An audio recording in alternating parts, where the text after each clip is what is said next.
Hey, welcome to Lombardi's Legends podcast. We are sponsored by the best sponsor, right? Leap Spirits. Leap Spirits. It's awesome. And today we're making a drink. Wags, you are the master of the drink. So what are you making for us today? Today we're making a Leapin' Greyhound. And so this is a really very basic drink. Of course, we're going to start with our Leap Spirits vodka. 1.5 ounces in each drink. And Dane, this is so easy. You can do this at home, either using a tumbler or a highball glass. And then next, we're just going to get some grapefruit juice. Great. Fill that most of the way. Wags, I love this. This is looking really good. Absolutely. And then just a splash of cranberry juice. Ooh. Wisconsin's finest cranberry juice. Absolutely. And then we're going to garnish with some grapefruit slices. Look at this. And we're all set to go. Cheers. Cheers, Go Pack buddy. Go. Go Pack Go.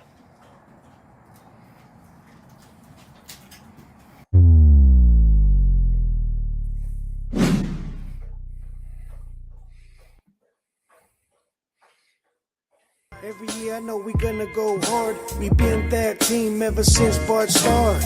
All my cheese heads go pack go. Ain't showing no mercy, cutting no slack, no.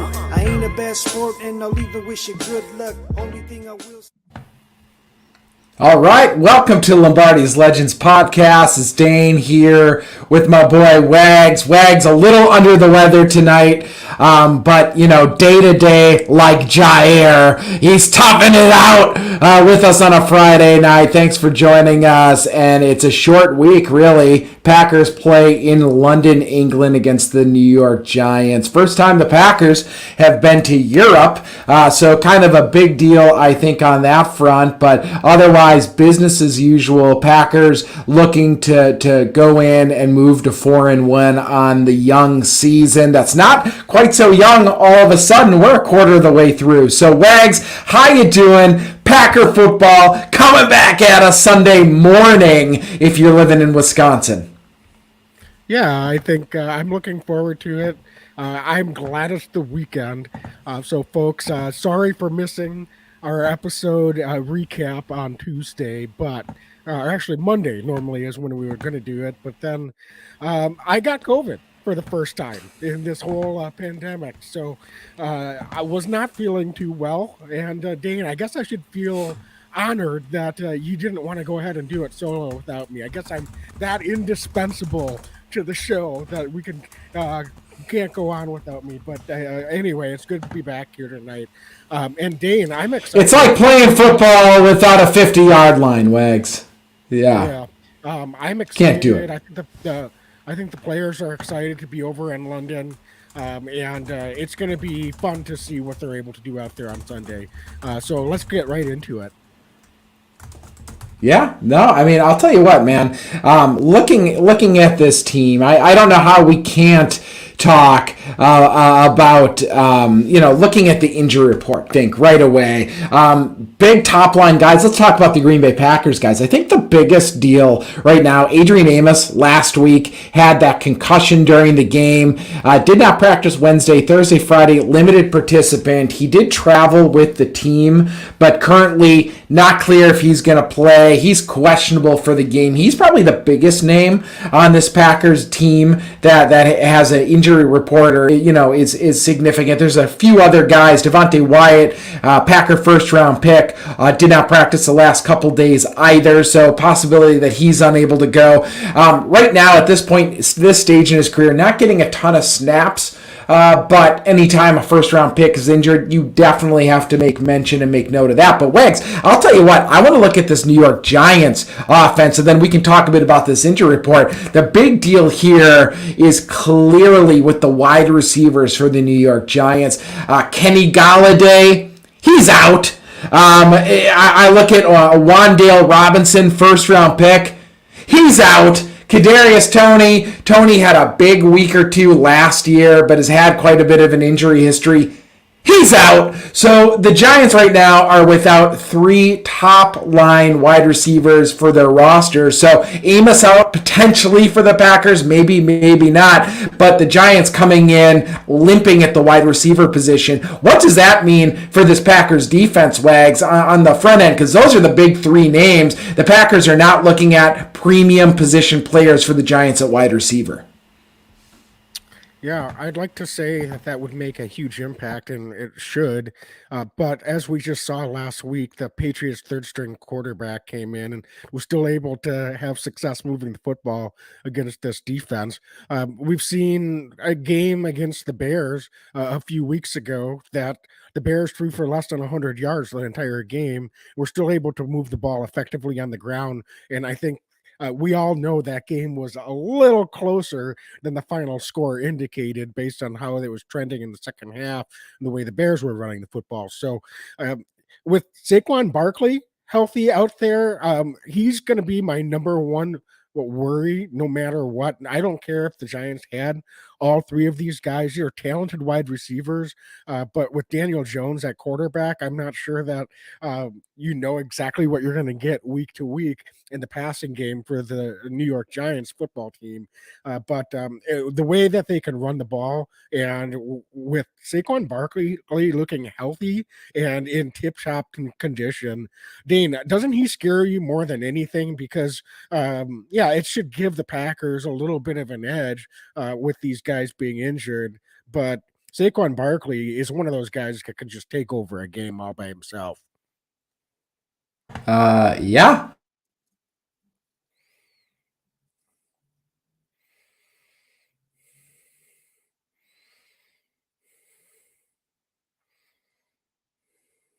Gotcha on the defense. And Wags, I'll tell you what, last week, watching this Packers defense and going back and watching it, I actually watched a little bit last night. There was a replay on the NFL Network, so I was able to go back and watch a fair amount of the game. The Packers, in hindsight, had a really difficult time keeping the edge defensively last week. They were getting roped in quite a bit. I thought that my X factor last week was JJ Enagbare. He had a really tough go, which you expect sometimes from a young guy. I was hoping he just looked tough. You know, he had a really rough game. I thought they were able to reach him a fair amount. So this week, you've got to think the Packers need to set the edge against the Giants. The Packers need to be able to keep contain on Saquon Barkley. I've got to think, Wags, that the Packers' game plan going into this week is let anybody but Saquon Barkley beat you. If they go in and do anything other than that, I think it's a mistake. So go in there with the eyes on winning the control, the line of scrimmage, and wrapping up Saquon Barkley. Easier said than done. But I think that we're going to bring an extra guy up in the box. We're going to dare the Giants to beat us through the air, and we're going to try to take away their number one primary person, which is, again, Saquon Barkley. Dan, do you see Coach Barry making any adjustments to some of the personnel packages he's putting out there? We've seen a lot of two down D linemen, and it seems like there's been some situations where opposing offenses are saying, okay, you're going to do that, we're just going to run the ball at will. And so it begs the question. I know that he wants to get his best 11 guys out there on defense, and that's the way he's going to do it. But it does beg the question whether he makes some adjustments, because if the league is looking at that, it's not going to stop. And in fact, they could start exploiting that more and more.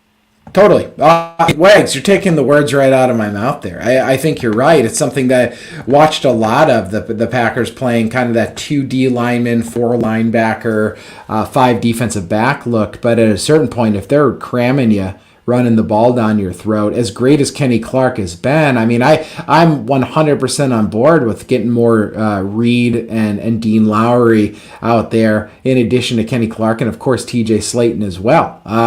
Just try to clog the line of scrimmage and really try to take away the run. And if you're playing the Giants, which that's clearly going to be their strength, I don't want to sit here and be playing the New York Giants 4, 5, and 6 wide receivers, acting like we're facing Devontae Adams and and Justin Jefferson this week. It's just that's clearly not going to be the case. So yes, I'd love to see personnel changes. Yes, we want to be able to get the guys we want out there and make teams bend to us. But it's been pretty clear that at times the Packers in that set that you mentioned have had a hard time stopping the run, and in playing a team that primarily wants to focus on the run this week, if we can take that away, whatever personnel it takes, I just think it's going to make this game that much smoother, and frankly takes a little pressure off the offense as well. Then not going to be playing catch up at all. I really think that trying to make Daniel Jones beat us through the air is the key to victory this week.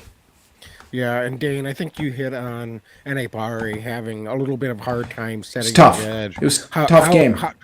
Talk to us a little bit, not just for him, but for everyone out there this week, how important that's going to be against Saquon Barkley, just sticking with this Giants running game, because we see him, he's such a smooth runner. If he gets an angle, he can cut back against the defense. So with a little bit of space, he's not only tough to bring down, he's this big, powerful runner, but he's just smooth and fast. So it's hard to overemphasize how important it is that they maintain their gap discipline this week, and quite honestly tackle well. We need to go back to like the game against Tampa, where it seemed like we had that good gap discipline and good tackling with the defense against a Giants offense that might be a little anemic, might be a little one-sided, but as you said, the key is to slow down or try to take away Saquon Barkley as much as possible.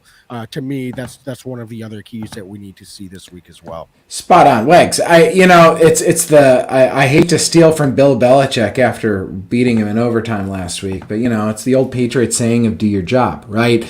And I think that the defense, some weeks, you can be a little improvisational and you can be, certainly aggressive. And we always want these guys to be aggressive, but sometimes, especially when they're typically going to be a little bit more one-dimensional, like I think the Giants offense is going to be this week. If you, as you said, stay in your lanes, just kind of stay patient. And I thought that was kind of the problem last week at times is the Packers defense. They kind of got sucked in a little bit, and then and they wanted to be aggressive, make the play, which I get, right? You want to see young guys try to make a play, but they'd get sucked in, and then there'd be a crackback block, or the running back would bounce it outside, and there's nobody out there, and they're going to gut you for a gain. So just, it might be a little boring, but stay the course. Play your position and do that well, which I think this Packer defense is clearly better than the New York Giants offense through the first 4 weeks. So impose your will and just do your job. And I think that the Packers are going to come all right. But if we start to improvise a little bit or maybe get sucked inside, that can certainly be a challenge. And Saquon Barkley, man, if he's able to get the edge on this Packers defense, he's off to the races. And it's not just unique to the Packer defense. That's what Saquon Barkley does. He's back. He's as good as he was his rookie year. Right now, he looks electric. He looks healthy. So you can't give a player of that caliber an inch. It's kind of like, let's talk about Aaron Jones. Much different running back than Saquon Barkley. But if you give Aaron Jones a crease on the outside, guess what? You're probably going to see him off to the races. Barkley's the same kind of guy. He's got that speed. He's got the breakaway speed where you're not going to catch him probably from behind. So the Packers need to play contain. The Packers need to be safe this week. And I don't mean unaggressive when I say safe. I mean they need to just stay their lane, stay the course, do their jobs. And I think if they do that this week and they don't get too overly aggressive, which is understandable, but if they don't get too overly aggressive, this Packers defense is going to come out on top. I think they have better athletes across the line as well, which is an important part of this game. But wrap up. I want to see gang tackles against Saquon this week too, because he's hard. You're not tackling with an arm, and it's hard to bring him down with one guy. So I want to see this team defense swarm the way that we know this defense can. Yeah, Dane, from the New York Giants side, we've got Daniel Jones is going to play with an ankle injury. They're without their backup quarterback, Tyrod Taylor, with the concussion. So if he's if Daniel Jones, we know his biggest weapon is his legs, quite honestly. So if he's not at full speed and he's not able to use his legs quite as much as he normally would, from their perspective, how can they use Daniel Jones in a way that can be effective and to keep this Packer defense off balance? Well, it's a great question, Wags. And, I think with him, at his best, not only in the pros, but also in college, it's when he's able to get out of the pocket and kind of be a little bit more unpredictable using his legs or his arm. But when he's caught in the pocket and he has to make decisions where he's checking, his second, third, and even there's no way, very rarely is he capable of hitting that fourth read in the NFL level. But, even getting down to his third read, that's where you start to make mistakes. We've seen him in the past when teams are able to keep him in the pocket. He gets a little antsy. He wants to get rid of that ball and not take the sack, and that's where he gets a little careless with the football. So I think this week, Wags, if the Packers are able to keep him in the pocket, knowing full well that he might not have the ability to scramble the way he normally would like to do it, that's going to cause major headaches for this New York Giants offense. It's not what Daniel Jones wants to do, and he has a penchant for turning the ball over at times, even when fully healthy. So this week, getting him, keeping him in the pocket and making him hold on to that ball a little bit longer and then getting after the quarterback is going to be a great choice. I think the Giants' game plan this week, though, Wags, run the ball, and when Daniel Jones needs to pass, it's going to be short, timed routes because they don't want him to hold that ball too long, especially with the injury. They're going to want him to get the ball out of his hands and try to gut the Packers. Now, and I think they can have some success with that, but I'm not sure if they can have prolonged success with that. So that's the goal, I think, if you're the Packers, is getting this Giants team into second, third, and long and making Daniel Jones beat you because, those short timed routes can be beneficial in moving the chains once or twice, but down the entire 100-yard field, that can get pretty monotonous and pretty challenging at the NFL level, and that's what I think the Packers are really going to be looking to get Daniel Jones into this week. Yeah, I couldn't agree more. And I think one of the things that, from the Packers' standpoint, they really need to get off to a fast start offensively. And we'll talk about the offense keys here in a moment. But this might be one of those games where the best defense is a good offense because that could start to minimize the effectiveness of a running attack. So right. The Giants are going to want to do. So I don't think they're going to get away from that too easily. But that said, it just puts so much more pressure on them to maintain drives and then finish drives to even keep pace and stay in this ball game. I think the Giants have a pretty solid defense. Actually, I don't think this is a very good team overall, despite the fact that they're 3-1. Their defense is okay. This is not a team that is as good as the Patriots, but I think they're going to try to do a lot of the same things that the Patriots did last week, game plan wise and game flow wise, to try to stay in this thing. And it's going to be interesting to see how well Daniel Jones is able to be in terms of his effectiveness, because if he turns the ball over early and the Packers offense is humming, I think it's going to be a really hard game for the Giants to stay in it. Yeah, no, I couldn't agree more, Wags. I mean, anytime you can make a team one-dimensional, of course, is great. But this week, I mean, it's a weird week too, right? I mean, the game plan's a little weird, probably. I mean, it's a short week for them, obviously. Playing, it's not that much shorter, but it's still kind of shorter. They've got to go all the way out to Europe, right? So every team does it a little differently. So they're flying out there late this week. They flew out there and did that. They're doing the walkthrough. There's a lot of distractions going on, I'm certain, when you go to another country to play a football game. And so you've got a young offense there in New York. You've got Daniel Jones who's trying to come into his own. But I couldn't agree more with you. If this Packers offense can get off to even a reasonably fast start, even getting a couple touchdowns early in the game like they did, in the last couple of weeks where they seem to get up early and even they sputtered later on in the game. But if they can get up early and then pin their ears back against Daniel Jones and company, and Saquon Barkley is kind of an afterthought, I love the Packers' chances. And you said it, they're 3-1. The Giants are 3-1, but I look at who they've played. They have not played the stiffest competition in the world yet. So far, I think the Packers are the best team that they've played so far. So this is going to be a big test for Daniel Jones and company. But all that goes back to, I think the Packers offense needs to take care of business. We'll talk more about the offense in a minute here, but the offense will take so much steam off of this defense this week, and that's going to be incredibly important. Yeah, Dan, let's talk a little bit. It looks like Jair Alexander is going to be back. And I've been a little bit critical of his play so far this season. But what does that mean for this defense to get the bona fide star of this defense back? What type of impact do you expect Jair to have? It's massive. It's absolutely huge. I mean, do you dare Daniel Jones to throw it towards Jair Alexander, especially without any of their top three wide receivers there? I mean, that's what I think it does, is we know what Jair is going to be able to do. He's going to be able to close down that portion of the field.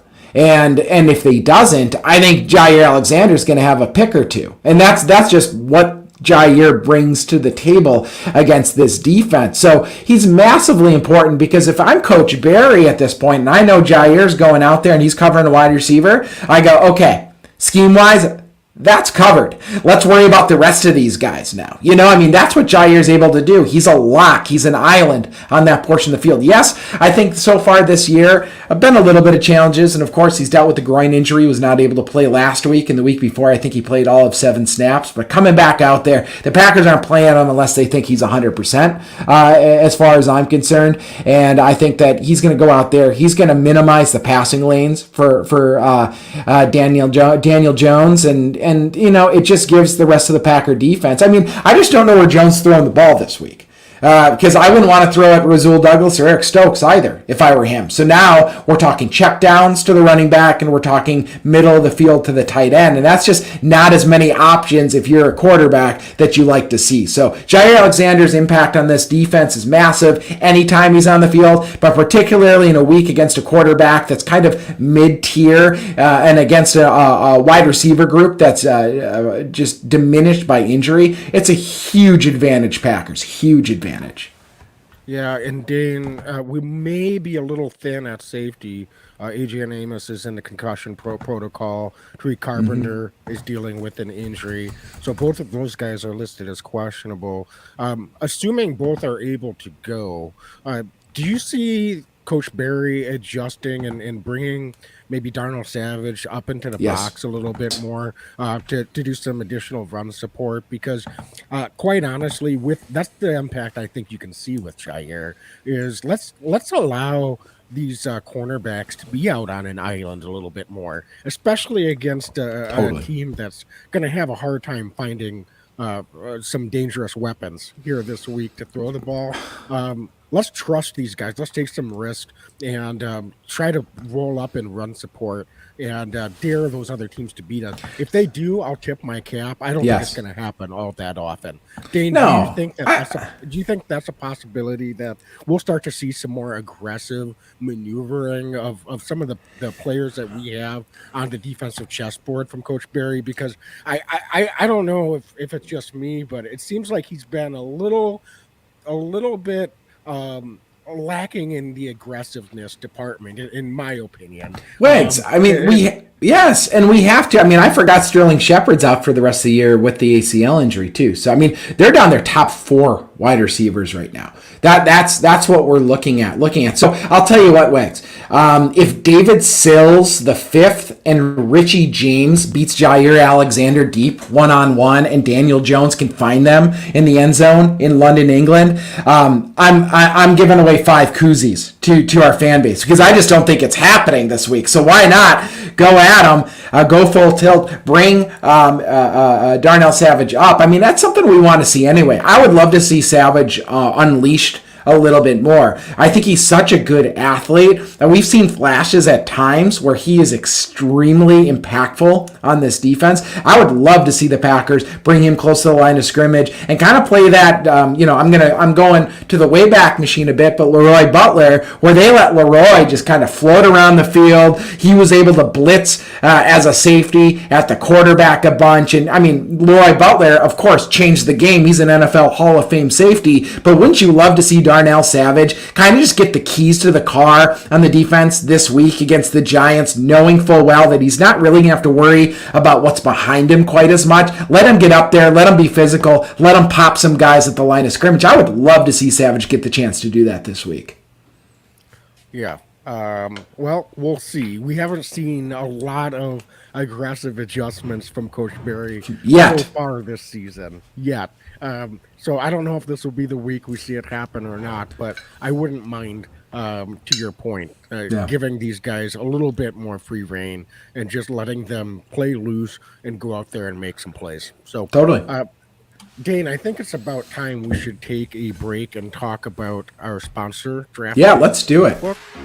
Yeah, DraftKings is the official sports betting partner of the NFL, and with NFL action in full swing, we're talking touchdowns, big plays, and even bigger wins.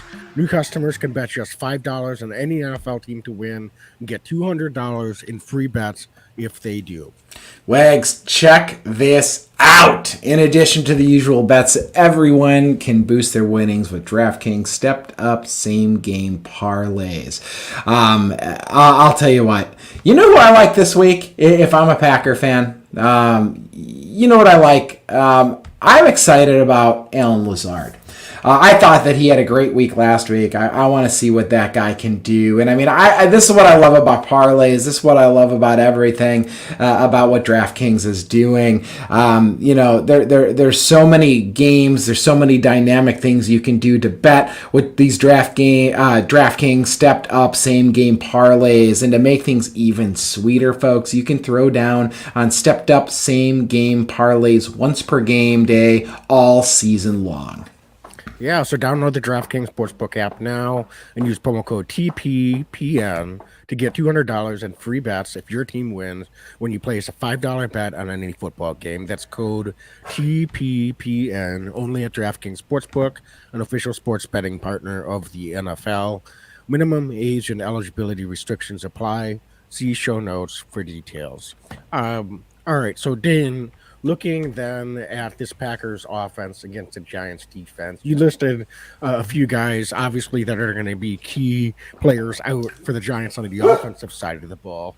On the defensive side of the ball, they're missing a few guys as well. If you look at, and at multiple position groups. So, they're going to be without Azeez Ojulari, linebacker. They're missing Henry Mandel on the defensive line, and one of their nickel corners in Cordell Flatt. So they could be a little bit limited defensively as well in terms of some of the guys they would normally have out there. But Dane, all that being said, what do you see as the biggest keys here this week for the Packers offense against this Giants defense? In the fourth quarter last week, A.J. Dillon was doing everything in that final drive in overtime, in particular, actually. I should clarify. In overtime, I watched that last night again, Wags. A.J. Dillon was running over dudes. We watched him play so physical in that overtime, and it gives me the courtesy there of hindsight because I was so dialed up, I wasn't totally noticing it live, right? How he was moving the pile, how he was running over dudes. This week, some weeks we talk about Aaron Jones weeks. This week, to me, is shaping up to be an A.J. Dillon week. I look at the linebackers. I look at Tay Crowder and Micah McFadden and some of these guys in their base defense. It's a 3-4 defense, and I think the Packers can exploit the inside there with A.J. Dillon and playing big, physical football. I thought David Bakhtiari held up and played remarkably well yet again this last week. Yash Nyman was ill, so Bakhtiari played more snaps than I think they had anticipated, and he played and he held up and he played really well. So Wags, going into this week, I want to see some power smash mouth old school football. I know we're going to England and they want to see footballs through the air, and I'm sure they want to see a ton of touchdowns, but I don't care about any of that. I care about winning. I care about playing Green Bay Packer football. I think this Packer offensive line can manhandle this New York Giants defensive line, and that's no small feat. I think that, to your point, I think the Giants defense is stronger than the Giants offense if we're matching things up here. But I want to see the Packers offense go in there and run the ball directly at the heart of this Giants defense, and I want them to play big, strong, angry football this week. So I think the key to this matchup is going to be line of scrimmage with the offensive line and give that ball to A.J. Dillon, and he's going to be our bowling ball this week. I think that A.J. Dillon's primed to have a good, big week against New York. Dane, I like and agree with everything you're saying. So this isn't a counterpoint, but our quarterback seems to think that we need to open things up on the offensive side of the ball. What does he know about football, Wags? What does he know about football? Come on, talk to me. I know last week I talked about wanting to try to get something going in the vertical passing game. And it seems like Aaron Rodgers was really trying to get something going in the vertical passing game. Right. So which I have no problem with, but at the same time, Dane, do you think that he is going to have to try to at some point come to grips with the reality that this is not an offense that he's going to throw the ball 40 times a game, so he may not have 10 to 15 downfield throws to take shots at every game like he has had in the past, because it did seem like some of those are throws in the first half that Aaron was just missing, that were very Definitely. Just not like Aaron Rodgers to miss throws that badly. But at the same time, there seemed to be some decisions he were making in making some of those throws that was just counterproductive to the rhythm of the offense, because that first half, I'll tell you what, we were running the ball really effectively, and it was a little bit frustrating to me that we weren't able to take advantage of some of the opportunities as we were moving down the field, because Aaron was missing on a couple of those long shots, when instead of just taking what the defense is giving him, move those sticks and let's put some more points on the board. Yeah, I mean, I'd love to see the Packers air it out and be able to do it. I'm thinking about what I think is going to be the most impactful thing for this offense to keep rolling against this matchup this week. But I mean, of course, Wags, I know Aaron Rodgers is going to throw that football, and I know that he's going to be looking. And I tell you what, I've been really pleased with what Romeo Doubs has been able to do. And what's up? We got folks, for those of you listening on the podcast, we got a bunch of folks jumping on right now in our comments. David Henderson and Natashan Fieldsmith and Shadid. Kelly, what's up, Shadid? But I got to tell you that I would love to see the Packers continue to be aggressive offensively, but I don't want them to completely bail on the things that are working for them either. And this, at the end of the day, Aaron Rodgers can say that, but also if we're talking about the 11 best, most talented guys on the offense, A.J. Dillon and Aaron Jones are two of those guys. So, it's going to be kind of a mix of those things. I think there's a time and place, and certainly we want this to be the most dynamic offense it can possibly be. So I don't want to become some one-dimensional team either, and I want to see these young wide receivers continue to grow. Romeo Doubs, I think, has shown it. I know last week we really wish he could have come down with that ball in the end zone, but the fact that he's even close to that in his fourth game in the NFL, being not a first-round pick or anything, this kid can play ball. We're going to be able to trust this guy. I promise you, he's going to be a very, very good wide receiver in this league. But also Christian Watson coming back this week. I want to see these guys continue to grow, continue to get snaps, and I want Aaron to be able to take his shots,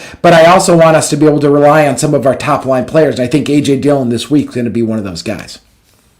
Yeah, we've talked about this a couple of times over the years on the podcast, and you've very articulately said that that's part of what makes Aaron Rodgers great. But I will say that I think over the last few years, I've had about enough of we're at the opponent's 40-yard line. Yeah. We need the first goal to me is to get 5 more yards and just give Mason Crosby a shot to make a field goal. But it seems like we've seen an awful lot of we get to that opponent's 30 or 40-yard line, Aaron gets a sack, or we take, and instead of getting giving a receiver a shot at making a first down on the passing play, an easier pass underneath, he's going long and taking a shot at the end zone. And like, I get it in the grand scheme of things. Aaron probably connects on throws in a bunch of situations that you can just easily forget because you bury the ones that work out, right? But Yeah. On the other hand, like in the second drive last week, Packers already had put 7 on the board, or I'm sorry, we hadn't scored at that point.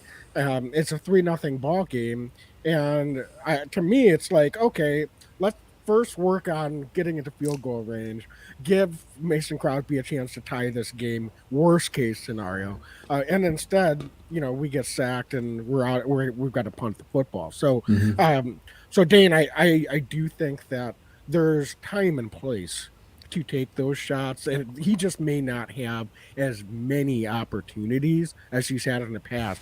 So it'll be interesting to see if Aaron continues to transition away from that offensive identity crisis, if you will, and is going to accept what this Packer offense is and what it's not, which is an air raid attack that it's been in the past. Wags, I'm looking at the comments right now, and David's, I love this. Can we please throw vertically more to Christian Watson? More than one time a game. And I see others, Shadid's also mentioning Romeo and Christian. What's your take on the Christian Watson? I know last week he was hurt, but they're clearly manufacturing touches for Christian. He had his first NFL touchdown a couple weeks ago. He looks really fun and solid and strong and very capable with the football in his hands. Obviously, week 1 dropped the ball, but did all the hard stuff to get open. So what's your read on that? And do you think we're going to see Christian Watson get more worked in downfield? Because yes, he's getting the ball around the line of scrimmage, but that's a lot different than catching the ball 20 yards downfield. So what's your read on that? And do you think that we're going to see some of that even this week? It sounds like Christian's going to be back in action this week. We will. And to be honest with you, last week, one of the throws Aaron threw was to Christian Watson. It was back shoulder along the sideline. It's the catch that Devontae Adams always makes, and you just go, wow, how did you catch that? And it's like right in the perfect spot. And so I think Aaron's thinking, I threw that in the perfect spot, and Christian Watson just wasn't really tracking the ball. It wasn't overthrown. He just wasn't in the right spot. So they're still going to be continuing to get on the same page. And I think they probably went back to the tape, I'm sure, watched that, and Aaron's able to point out to Christian, look, I'm always going to throw it to the sidelines if possible, because then you're the only guy that's going to be able to make a play on the football.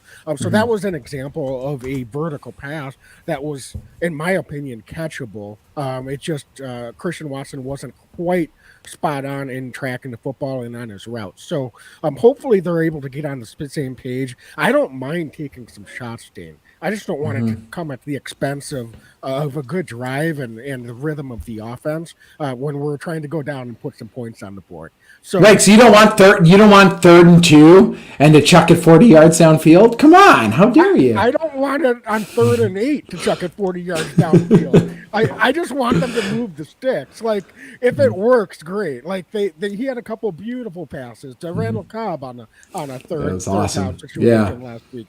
But so I'm not trying to limit the greatness of Aaron Rodgers. I'm just saying maybe pick and choose which down and distances you do it, and don't do it every time when you're like right within field goal range. Let's get in that red zone, and then let's take our shots. Let's take our shots on 1st or 2nd down. 3rd down is the money making down. I want them to move the chains on that down. Wags, I think we should coin the phrase on T-shirts. I'm not trying to limit the greatness of Aaron Rodgers. I think that's a fantastic Lombardi's Legends quote. Fair. But Dane, I think it's one of those things that this week we're seeing it all over the comments. We need more Bob Tunyon. We need Bob Tunyon. Romeo and Christian. I said this from the first game of the season. Randall Cobb, as an example, is if he continues to give us what he's given us every game this year, I'll be ecstatic. But he can't be the main guy that they're leaning on in this pass game. So the more that they can continue to evolve and get on the same page with Romeo Doubs and with Christian Watson, the more dynamic this pass offense can be. But in the meantime, the way that we're running the football, let's not shoot ourselves in the foot. Let's continue to run the ball, put points up on the board, and take advantage of opportunities when we get them. Yeah, I love it. Natasha, LOL, 3rd and 3. I think I'll take a deep shot here. I love it. No, we all see the same stuff. It's fun. I mean, I love the Packers. I love all these fans. You guys are great. Wags, so we talked about Christian Watson. We talked about the running game a little bit. Let's talk about the tight ends. Talked about Bob Tunyon. Thought he worked in, had that nice touchdown last week. I mean, can we expect more of that? I think that was a building block moment for Big Bob Tunyon, to see him getting worked back in that way. And I know Aaron trusts him implicitly. So, we want to see Aaron have guys he can trust. Bob Tunyon's one of those guys. Am I right? Yeah. He's like the Alan Lazard of the wide receiver group. Like, he's not going to be leading the team in receptions or, one of the NFL leaders in yards and receptions for tight ends, but he might be up there for touchdowns by the end of the season if he continues what he's doing. I would like to see him get targeted more, to be quite honest with you. I think he can be that steady presence that we're talking about on a 3rd down situation. Let's try to get Bob Tunyon the ball and and see what he's able to do with more opportunities. Because I think he can be one of those 5 to 6 catches for 60 to 70 yards a week type of guy, and why not try to lean on him a little bit more, considering some of the growing pains that we're seeing from this young wide receiver group.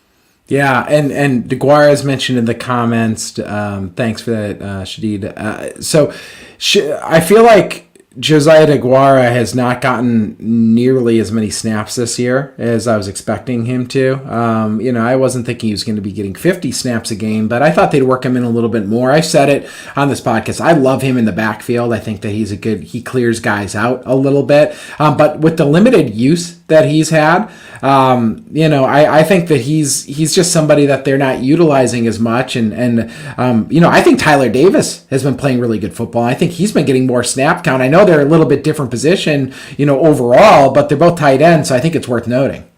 Well, but I agree with you. On the other hand, we talked about wanting to get both Dylan and Aaron Jones on the field more. Fair. And that's the trade-off, is that one of these tight ends are going to get less snap.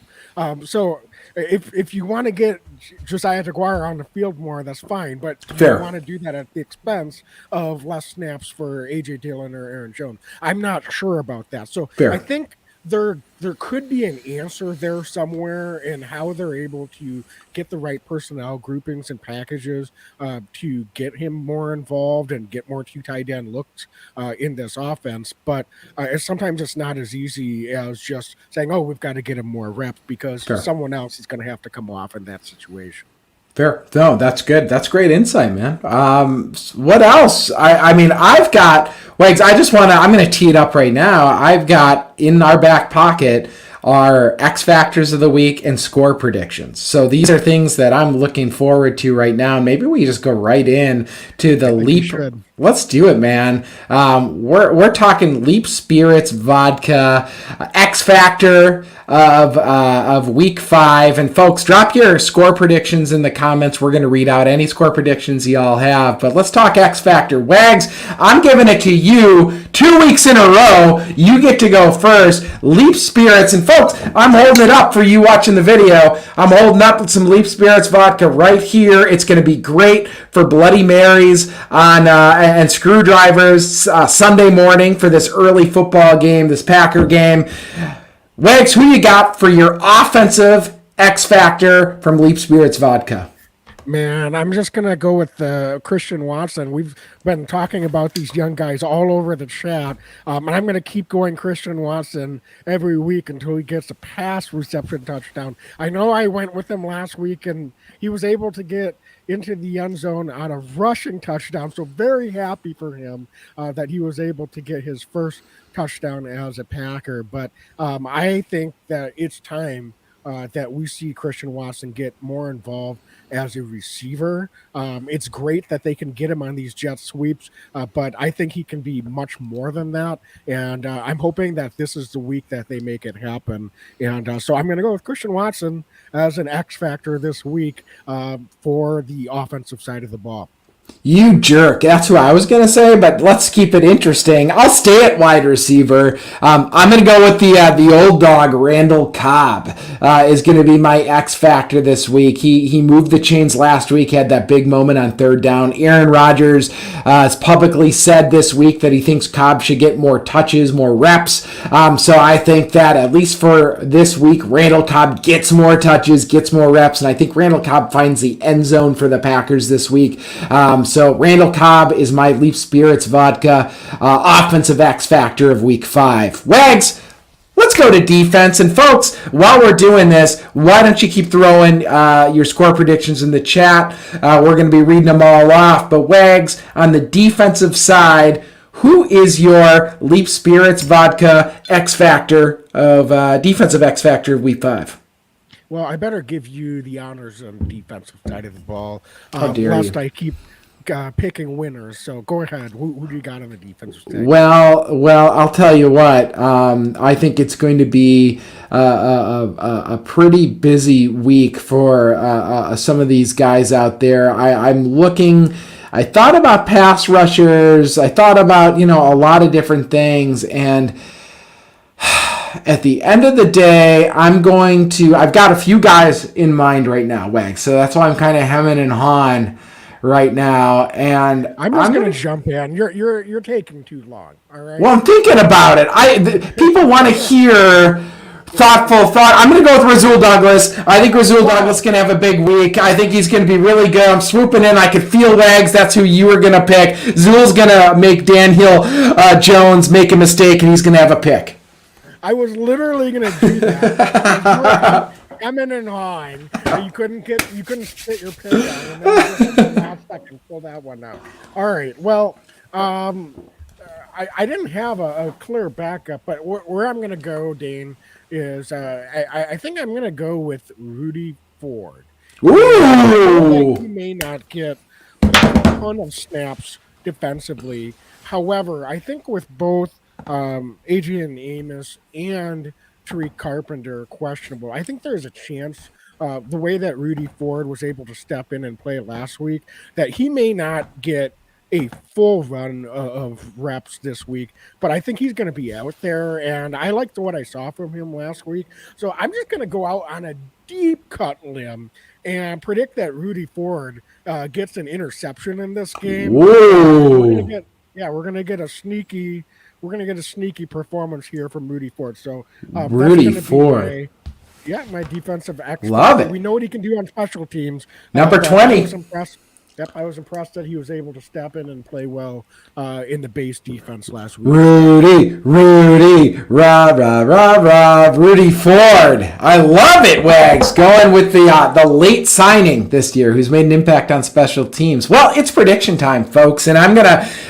What do you think, Wags? I'm gonna read out some of these predictions first. We've got some great comments in the chat as always. We love y'all. Shadid says Green Bay 27. New York Giants 17. That's a 10-point game. David Henderson says, I think it's another nail biter, but David's taking the pack too, 27-24. Do we have any other?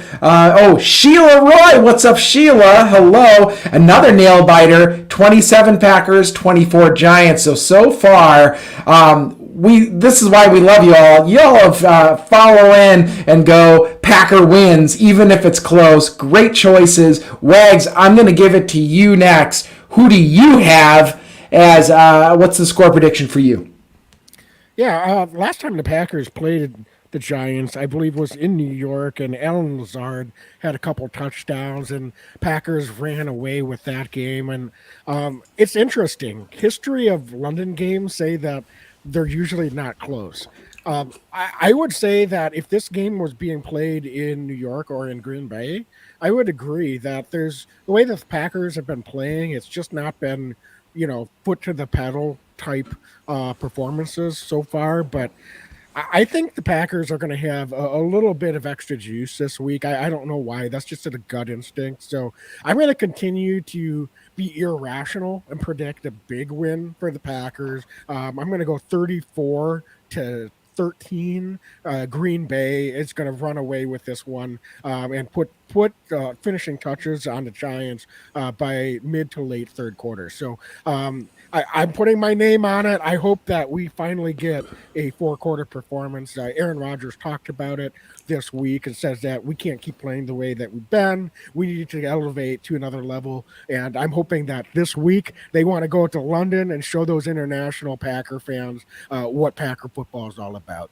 Wags, that's phenomenal, and I will take that, man. I'll also tell you, I think that, we're going to be on a soccer field, so those kickers are going to be swinging legs. They got it. So I also actually have 34 in the score prediction as well. I got 34-20 Packers. I think the Packers also take care of business this week. They're going to make the Giants one-dimensional. It's easier said than done with Saquon Barkley. He's going to get his. That's why they get 20 is because of Saquon Barkley. But nobody else, I think, can really create the way that Saquon can for this offense. I think the Packers keep this thing rolling, but the offense does start to take shape a little bit more. I think that our young wide receivers show up this week. I think that Randall Cobb shows up. I think Alan Lazard. I believe in this offense. I think that they're about to break through on something. They've been a little choppy so far this year. Maybe it's counterintuitive that they have to travel somewhere to do it, but they're going to do it. They're going to bust things out in a big way. Aaron Rodgers loves shaking it up. He's a true performer and a great athlete. Great athletes like a big stage. Playing in a new crowd in England, he's going to ball out, I think, a little bit. So, again, Packers 34, Giants 20. Both kickers get a couple field goals in there because they're on a soccer field, but 34-20 Packers win. I love it, Dane. That's a good score prediction. So hopefully we're right on the offensive side, and hopefully we're all right as far as the final result. So David Henderson has a really important dark horse prediction. He's got Bears-Vikings 21-21 tie because they both suck. I like that, David. Thank you for that. All right.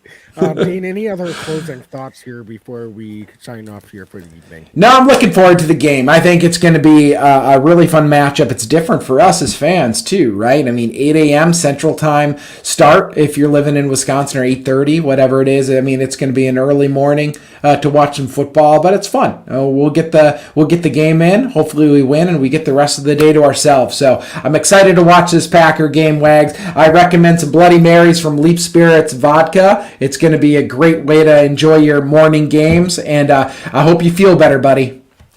Thanks. As always, be legendary and go Pack. Go Pack, go!